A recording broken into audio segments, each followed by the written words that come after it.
these feel very different. And also you have these very typical Meiji colors. Meiji, they loved, they're pink, very pink, red.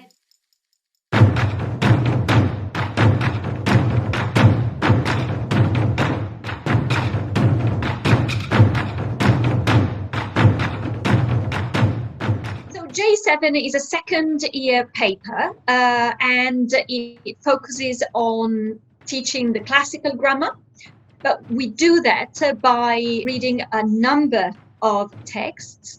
And the teaching method that we have developed here at Cambridge is very original, because we start from early modern texts, 17th, 18th, 19th century texts, and we go backwards in time down to the 9th century. And it has proven as a very good method, because you start with text that has a lot of new grammar, but a lot of vocabulary that is still used in modern contemporary Japanese. And then little by little, once you have mastered the grammar, you go back in time and you find texts the vocabulary of which is much more challenging. So it is a combination of getting, by the end of J7, a very solid understanding of Japanese classical grammar, and also a very wide exposure to a number of texts, both canonical and non-canonical.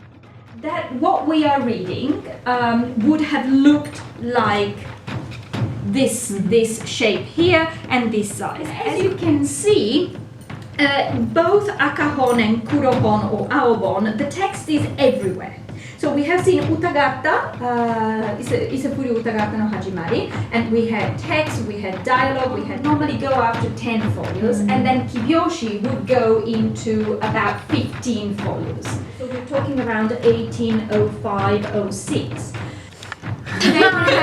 So in J7, we read and translate a vast number of texts, and you will always read the iconic passages from Japanese literature, Genji Monogatari, Ise Monogatari, but the way we have structured J7, this paper at Cambridge, allows you also to read great quirky stories from 17th, 18th, 19th century. So you have a gigantic spider all of a sudden being sucking blood from a man on top of the ceiling.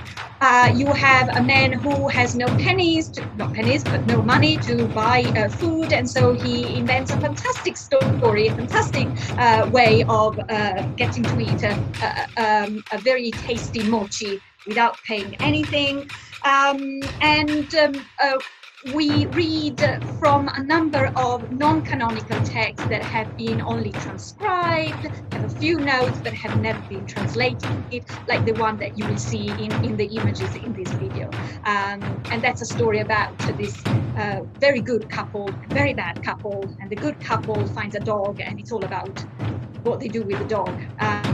It was quite disturbing at a certain point, but at the same time it had a good moral at the end.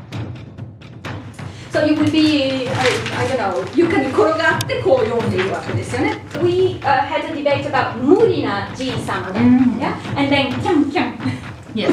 For the sound of the dog being beaten, right? Like that. This is a very interactive seminar style class. That means that the students come prepared to class, they have done their readings, they have tried to translate. Obviously, they get a lot of help on my part, in particular in the first term. So there are very helpful, at least students find them very helpful, handouts. There is a dedicated website that only Cambridge students can access that contains all you need to know about Japanese classical grammar. The grammar is quite hard, but that website has really made a difference, at least from the point of view of the students. And when they come in class, we just discuss and brainstorm. They read aloud and then offer their own translation.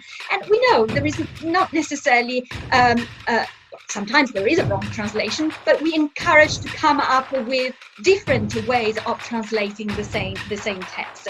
And the great fun is to have different opinions coming around the table, and we all discuss which one works best and why it works best. It's also great fun. Sometimes I bring some books. I collect books from the early modern period, the 17th, 18th, 19th century, and it's quite startling to have in your hand this wonderful thing, very light and full of juicy text.